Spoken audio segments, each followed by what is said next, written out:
Assalamualaikum warahmatullahi wabarakatuh. Sobat-sobat semuanya, selamat datang di channel Calon Guru ya. Sobat semuanya, pada kesempatan ini saya akan memberikan informasi update yaitu terkait seleksi guru P3K pada tahun 2021.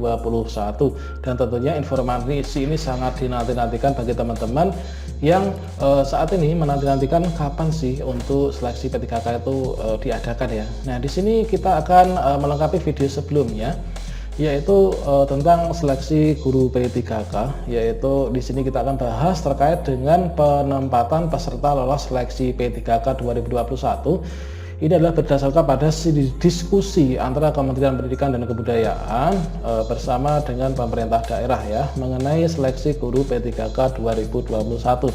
Kira-kira jika teman-teman itu lolos dalam seleksi P3K 2021, kalian itu ditempatkan di mana gitu ya. Kemudian kalau misalkan kalian itu guru honorer di sekolah A, di sana ada formasi di sekolah A, kalian ngajar di sana, kemudian ada pendaftar lain yang mendaftar di sekolah A, maka siapakah yang akan diterima dalam penempatannya? Makanya simak video ini sampai selesai ya. Namun perlu saya ingatkan bagi teman-teman yang belum subscribe, silahkan kalian klik tombol subscribe-nya supaya nanti jika ada informasi terbaru teman-teman akan mendapatkan pemberitahuan ya, supaya nggak ketinggalan informasi. Silahkan tuliskan di kolom komentar jika ada pertanyaan. Nah, sobat semuanya, seperti yang kita ketahui bahwa untuk rencana pelaksanaan seleksi guru P3K 2021 itu nanti akan ada 5 tahapan. Tahapan pertama itu adalah tahap pengajuan formasi. Untuk pengajuan formasi itu sudah dilakukan pada bulan Desember 2020. Kemudian nanti tahap pendaftaran itu nanti bulan Januari 2021. Kemudian tahap ujian seleksi, berikutnya adalah penempatan, dan berikutnya ini adalah pemberkasan ya. Nah, di sini untuk penempatannya itu kira-kira bagaimanakah sobat semuanya? Sebelum kita lihat ke penempatan, untuk ujian seleksi perlu teman-teman pelajari, yaitu yang diujikan itu adalah kemampuan teknis ya, atau ini sesuai dengan mata pelajaran masing-masing dengan formasi yang dilamar dan ijazah yang dimiliki. Kemudian untuk butir soalnya itu adalah sekian, waktunya adalah sekian. Kemudian yang kedua ada tes bakat skolastik. Kemudian butir soalnya adalah 40, waktunya 60 menit. Kemudian prosentasenya bobotnya 60% ya. Kemudian manajerial. Nah, ini adalah soalnya sekian, waktunya. Kemudian sosiokultural. Ini adalah untuk butir soalnya dan waktunya. Berikutnya pertanyaan wawancara. Jadi di sini sobat semuanya, supaya kalian lolos seleksi P3K, ini kalian harus bisa mengerjakan seluruh rangkaian ujian ya, mulai dari kompetensi teknis, tes bakat skolastik, manajerial, sosiokultural, dan pertanyaan wawancara. Nah, di sini berikutnya untuk jumlah soalnya adalah 150, waktunya 170 menit. Ujian P3K ini berbeda ya dengan ujian CPNS. Kemudian terkait tentang seleksi. Nah, untuk pelaksanaannya ini adalah kapan? Yaitu Januari pendaftaran ya. Kemudian Februari itu sudah dapat diakses. Kemudian untuk Mei ini adalah ujian seleksi untuk TK, SD, SMP, SLB. Kemudian Juni ini ujian seleksi untuk guru SMA dan SMK. Kemudian September ini ujian seleksi kesempatan kedua, Desember adalah kesempatan ketiga. Semua biaya ini ditanggung oleh Kemdikbud. Passing grade ini belum diumumkan dari Panselnas, nanti akan diupdate 2021.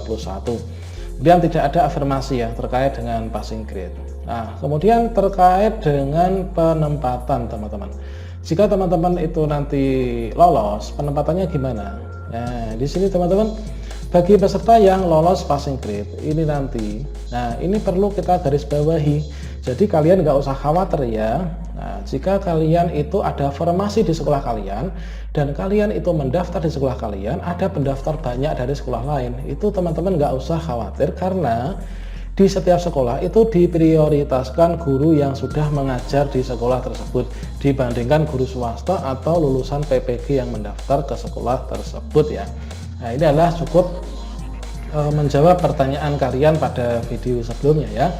Kemudian jika jumlah peserta yang lulus passing grade di sebuah sekolah melebihi formasi di sekolah tersebut, peserta-peserta dengan passing grade tertinggi akan ditempatkan terlebih dahulu teman-teman. Jadi nanti akan di ranking ya. Jadi usahakan teman-teman untuk belajar sebaik-baiknya sejak dini ya, supaya bisa dapat nilai tertinggi dan nanti kalian bisa mendapatkan posisi terbaik.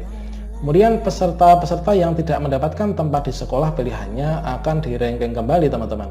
Peserta ranking tertinggi ini akan ditempatkan di sekolah-sekolah yang paling diprioritaskan Kemdikbud berdasarkan rapor mutu kabupaten atau kota yang sama guna mendukung pemerataan kualitas pendidikan. Ini adalah tentang informasi penempatan. Kemudian peserta bisa menolak penempatan mereka dan memilih untuk ikut ujian seleksi berikutnya. Bagi peserta yang tidak lolos passing grade bagaimana? Nah, pemerintah daerah dapat mendistribusikan peserta yang tidak lulus passing grade untuk tetap mengajar sebagai guru honorer sepanjang kebutuhan guru di sekolah tersebut belum terisi oleh PNS atau P3K. Jadi itulah pentingnya teman-teman untuk belajar sejak dini supaya nanti bisa lolos P3K ya. Kemudian pemerintah daerah juga dapat menempatkan peserta yang tidak lolos passing grade sebagai tenaga kependidikan honorer ya. Nah, itu teman-teman. Berikutnya di sini seperti yang kalian ketahui terkait dengan informasi penempatan. Ini yang namanya belajar itu adalah sesuatu hal yang sangat penting sekali untuk seleksi P3K tahun 2021 nanti ya. Karena dengan memiliki nilai passing grade yang tinggi, maka teman-teman itu akan mudah untuk diterima di P3K dan juga mendapatkan penempatan yang tentunya itu sesuai dengan harapan dan keinginan kalian ya. Nah, saya doakan semoga teman-teman itu untuk tahun 2021 itu bisa diterima P3K sesuai dengan harapan kalian, sesuai dengan kualifikasi ijazahnya, dan dengan diterimanya di P3K semoga teman-teman itu bisa mendapatkan kesejahteraan yang lebih memadai ya. Oke, demikian informasi ini teman-teman terkait dengan penempatan P3K. Semoga bermanfaat. Jangan lupa klik tombol subscribe-nya dan diaktifkan notifikasi loncengnya sehingga nanti jika ada upload video terbaru dari saya, teman-teman akan mendapatkan update-nya ya.